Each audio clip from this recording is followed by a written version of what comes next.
제 첫 직장은 건전지 회사였습니다. 굉장히 규모가 있는 회사였고, 저는 그곳에서 일하는 동안 해외 출장까지 종종 다녔는데, 특히 필리핀은 여러 번 갔다 왔었네요. 지금이야 중국산에 밀렸지만, 그때는 건전지 생산이 전도 유망한 일이었어요. 그랬기에 월급이 3달째 밀리는 동안에도 회사의 응급 상황이라는 것만 해결되면 문제 없을 줄 알았습니다. 회사가 부도가 떠날 처음에는 상황인지를 못했고 나중에는 현실을 부정하기까지 애를 썼네요. 그러나 계속 멍하게 있을 수는 없었어요. 제겐 가족이 있었으니까요.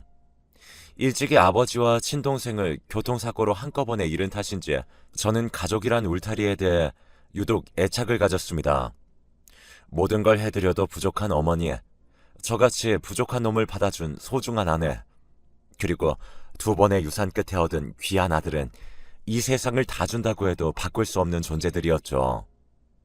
회사의 부도, 그리고 날아가 버린 3달치 월급이라는 절망적인 상황 속에서 가족이 머리를 맞대었습니다. 멀리 내다보자는 생각을 갖고 함께 장사를 해보기로 했어요. 해물탕 가게를 인수해서 싹 공사를 하고서는 고깃집을 차렸습니다. 포부 넘치게 시작했지만 장사란 것이 예상과는 다르게 흘러갔죠. 몇 달 동안은 그럴듯하게 운영이 됐는데 마진이 적어 정작 수중에 떨어지는 돈은 없었습니다. 이렇게 되면 장사하는 의미가 없다는 판단이 들어서 가격을 올려 좋은 품질을 제공한다는 전략으로 가게 되었죠. 그런데 하늘도 무심하시지. 왜 하필 저희 가게 근처였을까요? 무한리필 고깃집이 생겨버린 겁니다. 가격도 저렴한 데다가 당시에 육류와 어류를 함께 즐기는 그 집의 구성은 꽤나 파격적이었습니다. 저희 가족의 사기는 점차 떨어졌지만 그래도 장기적으로 봐야 한다며 더욱 장사에 열심히 임했습니다. 그런데 그게 화근이 됐던지 어머니가 주방에서 쓰러지는 일이 생겼어요. 깜짝 놀라서 아내가 어머니를 주방 밖으로 모시고 나왔는데 저희가 보기엔 그래도 의식이 있으셨고 때문에 잠시 현기증을 일으키신 건가 싶었습니다. 그런데 홀에서 식사를 하고 계시던 손님 한 분이 저희 쪽을 물끄러미 보더니 이런 말씀을 하시는 거예요. 여사님 증세가 이상해 보이는데 곧바로 병원 좀 가보세요.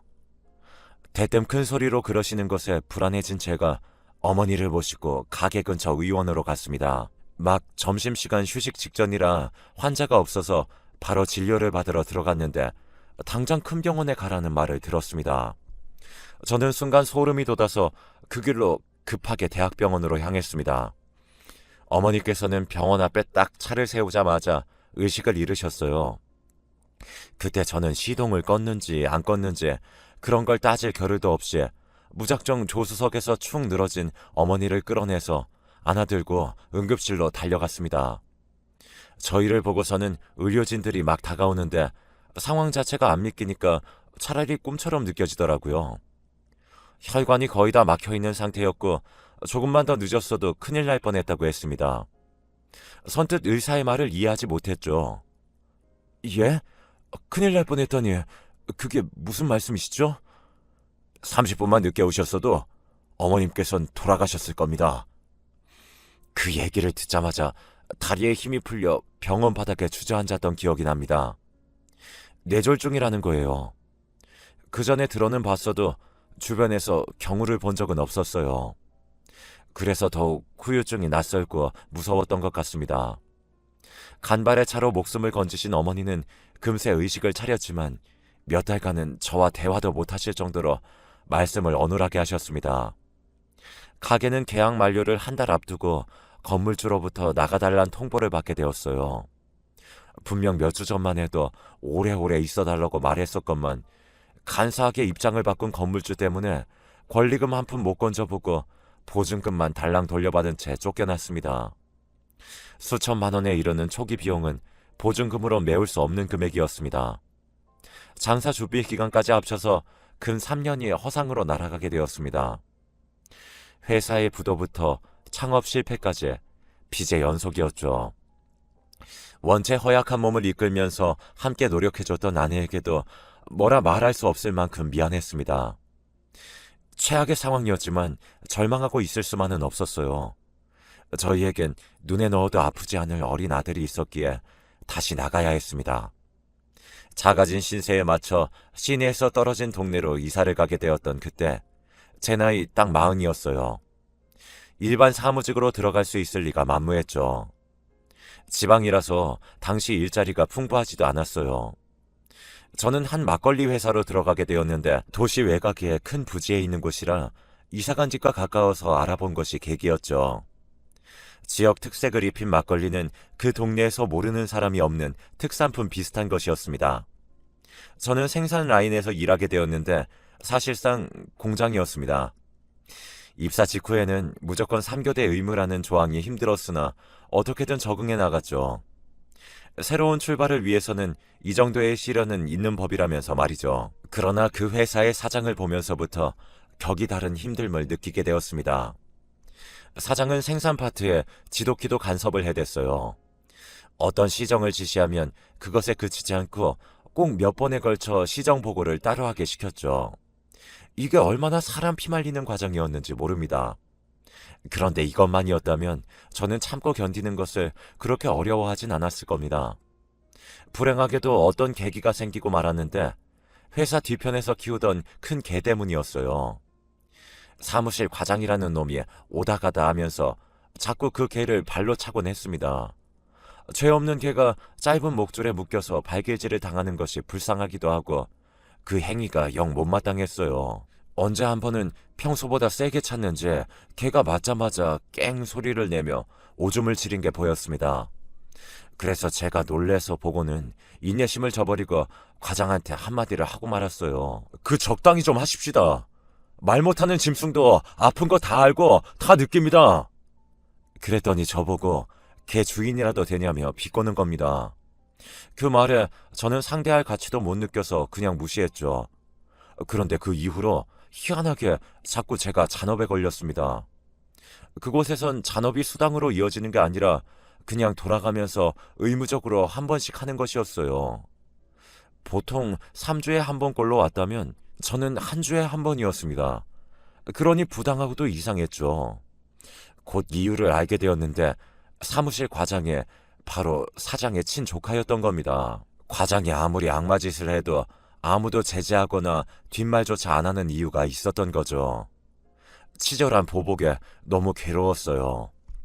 저를 지켜본 아내가 힘들면 언제든 일을 그만두라고 말을 해줬습니다. 본인도 허약한 몸으로 편찮으신 어머니를 돌보며 혼자 아들을 챙기는 것이 힘들었을 텐데요. 아내의 말만으로도 고마웠고 아들 운동의 날에 10,000원 용돈을 줄 수 있는 것이 다행이라 생각했습니다. 하지만 그것조차 오만이었나 봅니다. 거의 모든 근무자들이 눈치챌 만큼 저는 부당한 환경 속에서 일을 하고 있었지만 그래도 견디고 있었는데요. 어느 날 생산 파트 쪽에 설치되어 있는 자판기를 고장냈다는 누명을 쓰게 되었습니다. 저는 늦은 식사 후 믹스커피 한 잔을 뽑아 마신 게 전부였어요. 그런데 사장은 제가 사용한 직후부터 작동이 안 된다며 역설을 냈습니다. 이거 이 기훈 씨가 망가뜨린 거 아니냐 이 말이야. 이거 자판기 대리점에서 빌려다 쓰는 건데 이거 어쩔 거야? 어떻게 물어낼 거야? 모두가 다 쳐다보는 앞에서 사태질을 당하는 동안 제 얼굴에는 열이 올랐습니다. 그러다가 수리비를 월급에서 까겠다는 사장의 말에 눈이 돌아갔어요. 제가 고장낸 것도 결코 아니지만 만에 하나 그렇다 해도 어떻게 그걸 물어준단 말입니까? 어이가 없었습니다. 요즘 표현으로 사장이 하는 짓은 그저 갑질에 지나지 않았죠. 해도 너무하시는 거 아닙니까? 제가 왜 책임져야 하는지 모르겠습니다.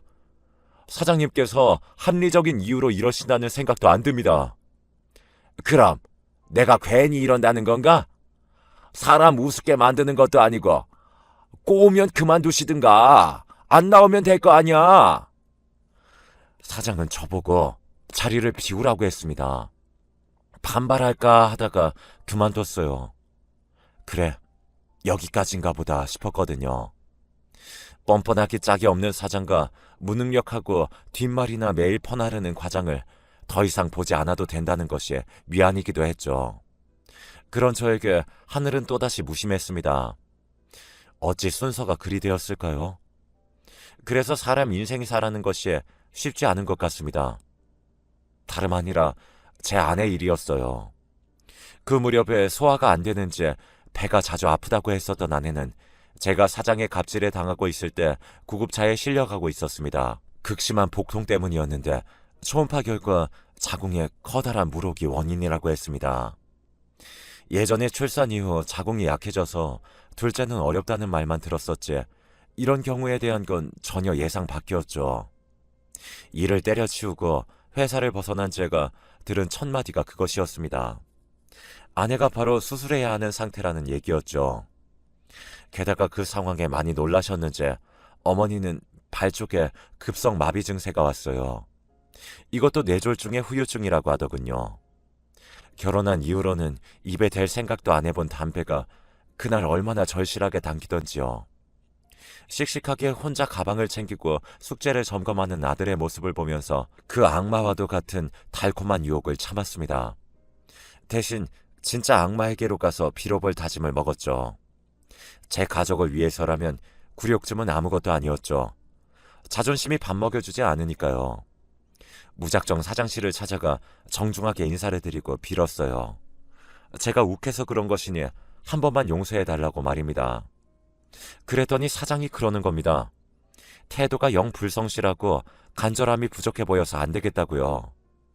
그게 무슨 말인지 머리로는 이해가 안 가는데 몸은 저절로 무릎을 꿇고 있었습니다. 제 사정 좀 봐주십시오. 전 가족이 있습니다. 일을 꼭 해야 합니다. 읍수하는 저에게 사장은 누군 뭐 가족 없나? 하고 비웃더니 정 일을 계속하고 싶으면 과장한테 가서 사과하라고 했습니다. 기가 막혔죠. 뭘 사과하란 말입니까? 그럼에도 저는 과장을 찾아가 그간의 무례를 용서해달라는 말로 사과할 수밖에 없었어요. 그러니까 과장이 제 면전에 대고 푹 웃더군요.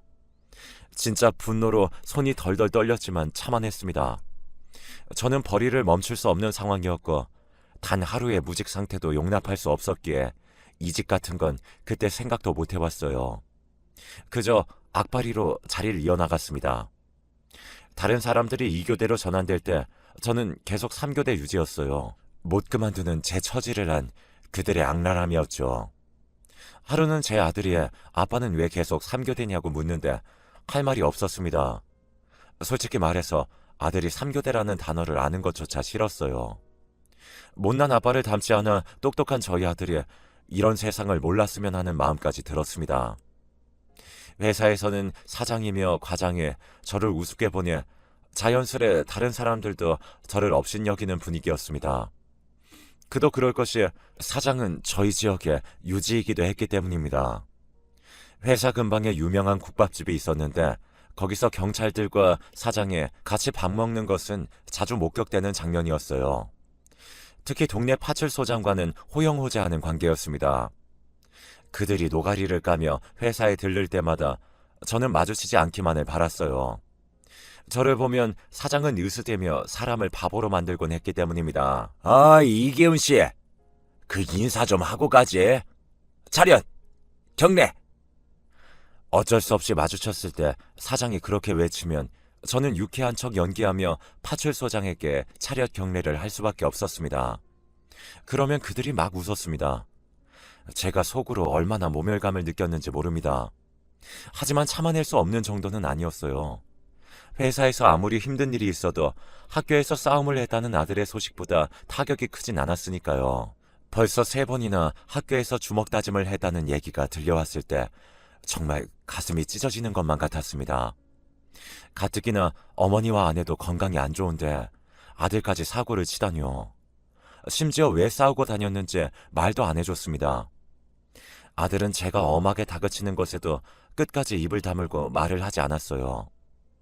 금쪽 같은 아이라 저희 가족은 한 번도 그 이전에는 아들을 크게 혼낸 적이 없었어요. 그게 오히려 독이 되었나 싶어 고민으로 힘든 나날을 보냈습니다.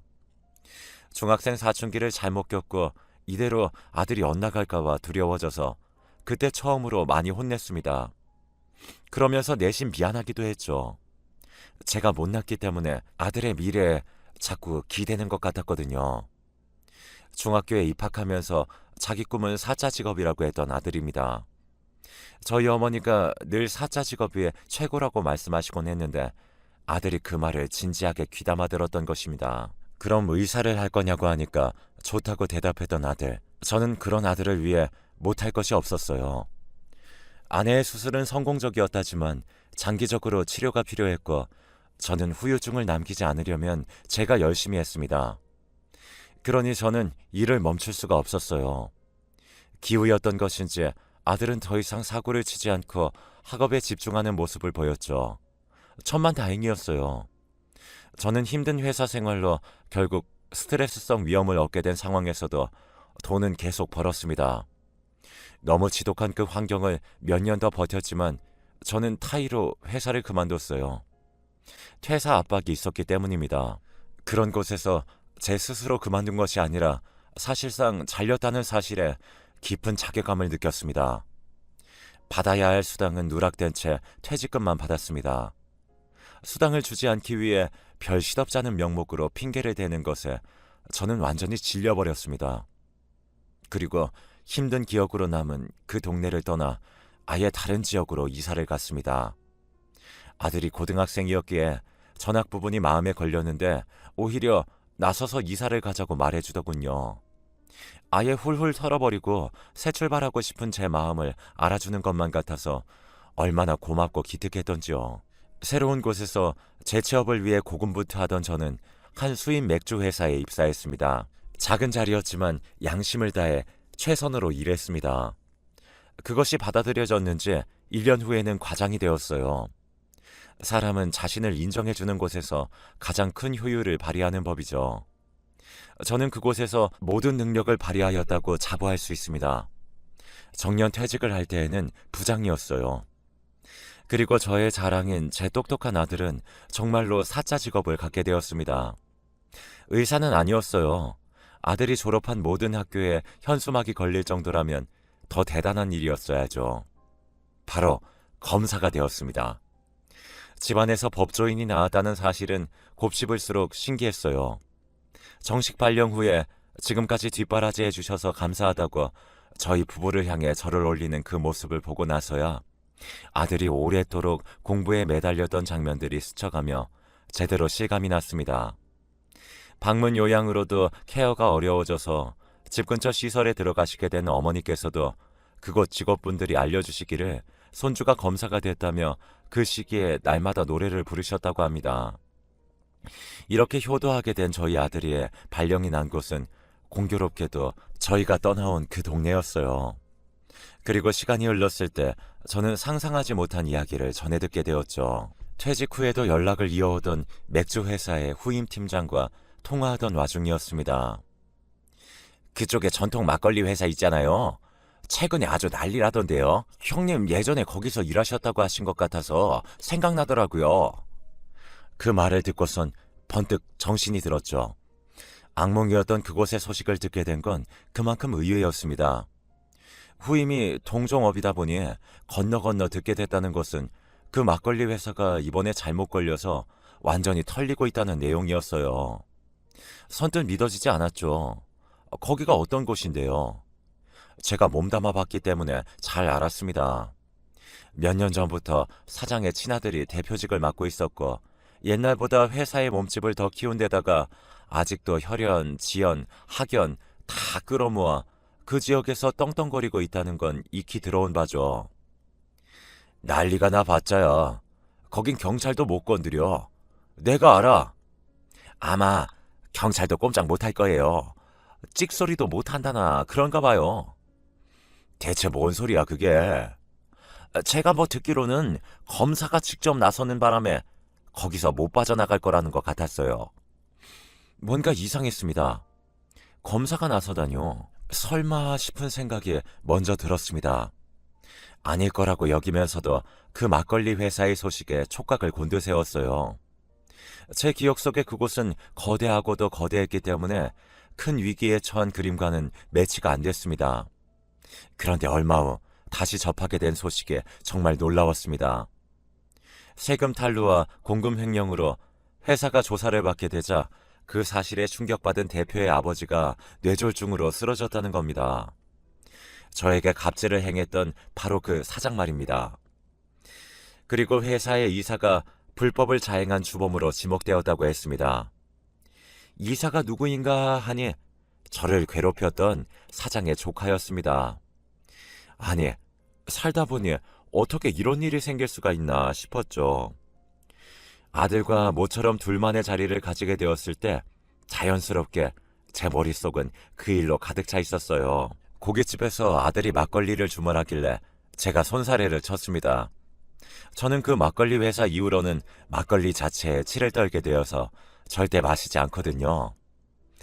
알아요. 그런데 오늘은 한잔 하세요. 아들의 대답이 묘했습니다. 서로 말없이 한참 고기만 구워 먹다가 제가 먼저 얘기를 꺼냈어요. 혹시 그거 네가 한 거야? 네, 맞아요. 왜 그렇게 했어? 질문에 주어도 없었건만 아들은 시인했습니다. 그리고 이유를 묻자 대답이 없었죠. 제 앞에다가 구운 고기를 놓아주는 아들의 모습은 아주 늠름해 보였습니다. 건장하게 다 큰 모습을 보며 희한하게 옛날 그때가 떠올랐어요. 학교에서 한창 싸우고 다니더니 그 이유는 끝끝내 말해주지 않았던 아들의 중학 시절이 말이에요. 제가 지금까지 가장 친하게 지내는 친구가 김건창이에요. 아버지도 걔 몇 번 봐서 아시죠? 제 중학교 동창이요. 건창이랑 친해진 계기가 제가 걔를 때렸었거든요. 그런데 그 애가 나중에 저한테 와서 미안하다고 그러더라고요. 그 후로 완전 친해졌죠. 아들이 불쑥 중학교 때 얘기를 하는 바람에 속내라도 보인 것 같아 뜨끔했는데 내용이 영 이상했습니다. 당시 아들은 여럿을 때리고 다녔고 자기한테 맞은 놈 중에서 자기한테 사과하러 온 놈은 건창이 하나라고 했습니다. 네가 때렸는데 사과를 왜 받아? 그래, 너 어디 말해봐라. 애들은 왜 그렇게 패고 다녔어? 아니, 걔네가 아버지를 걸고 넘어졌어요. 뭐라고? 아버지를 놀리고 욕하는 게 싫었거든요. 그래서 그랬어요. 생각지도 못한 내막에 저는 충격을 받았다가 아들이 이어서 하는 말에 가슴이 미어졌습니다. 저 사실 그때 알았어요. 아버지가 옛날에 거기 사장한테 무릎 꿇고 비시던 거요. 그 순간의 감정은 차마 글로 표현할 수가 없습니다. 어린 아들에게 그런 모습을 보였다는 걸 20년 만에 알게 되었습니다. 동네에서 큰 영향력을 발휘했던 회사였기에 아무래도 오가는 이도 많았고 말이 퍼지기도 쉬웠던 모양입니다. 그리고 아들이 다녔던 중학교에 재학 중인 자식을 둔 게 회사에서 저 하나뿐이었을 리는 없으니까요. 그때 아버지가 어떤 대우, 아니 어떤 취급을 받으시면서 일하는지 알게 됐어요. 인간의 존엄성까지 짓밟는 그 사장의 저급한 성정을 보고선 반드시 되갚아주겠다고 마음을 먹었던 거예요. 할 말을 잃은 저를 보며 아들은 씩 웃어주었습니다. 공부하면서 힘들 때마다 남자라면 결심을 끝까지 지켜야 한다는 생각으로 버텼다고 하면서요. 아버지의 복수만 해낼 수 있다면 이까지 시련 아무것도 아니라고 여겼다는 말에 저는 결국 눈물이 고이고 말았습니다. 아들에게 이런 모습을 보이고 싶지 않았건만 불가항력이었죠. 저 때문에 아들이 걸어온 길이 녹록지 않았던 것 같아 서글픈 기분도 들었습니다. 부모의 마음이란 어쩔 수 없나 봅니다. 세상 사람들 전부가 저에게 손가락질하여도 그 사람들 전부에게 무릎을 꿇는다고 해도 그것이 가족을 위한 거라면 전 괜찮을 겁니다. 하지만 제 아들의 인생에 제가 오점이 되는 것은 아프고도 무섭고도 아주 두려운 일이었습니다. 저는 있잖아요. 아버지, 진짜 맹세코 단 한순간도 아버지가 자랑스럽지 않은 적이 없었어요. 그래서 제 아들이 하는 말에 눈물을 흘리고 말았나 봅니다. 그 어떤 말보다 감격스러웠고 모든 보상을 받은 것 같았어요. 제가 눈물을 훔치는 동안 그것을 못 본 척 해준 아들이 통쾌한 일이 또 있었다며 얘기를 하나 해줬어요. 이틀 전에 아들이 퇴근하는데 누가 입구 근처에서 기다리고 있더랍니다. 지금은 이사가 된 옛날에 그 과장이 있었다네요. 제 아들에게 대접하고 싶다면서 자리를 마련했다고 꼬신 데다가 안 통하자 갑자기 무릎을 꿇었다는 겁니다. 제발 한 번만 살려달라며 싹싹 빌었다네요. 아들이 떼어내기도 전에 관리인들이 와서 제압했다고 합니다. 아들은 그들에게 최대의 응징을 하며 회사 근로자들에게는 피해가 최소화될 수 있는 방안으로 갈 것이라고 했습니다. 그리고 실제와 상관없이 두 번 다시는 그 사장이 재기할 수 없도록 이미 판을 다 짜놨다고 하더군요. 결코 빠져나갈 수 없는 포위망을 쳐놨다면서 말이죠. 이야, 정말 누구 아들인지 너무 멋있었어요. 인생사 세옹지 마라 하였습니다. 저에게 갑질하던 사장이 호된 되갚음을 당하는 미래를 예견 못했듯이 저도 이렇게 통쾌한 복수의 날이 올 줄은 몰랐습니다.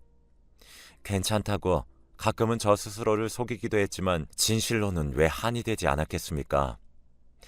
그날 정말 오랜만에 막걸리를 마셔봤는데 맛이 끝내줬습니다. 마실수록 속에 진 응어리가 씻겨져 나가는 느낌이 들었네요. 아들과 허심탄회한 대화를 하며 새벽까지 즐거웠어요. 살면서 그토록 후련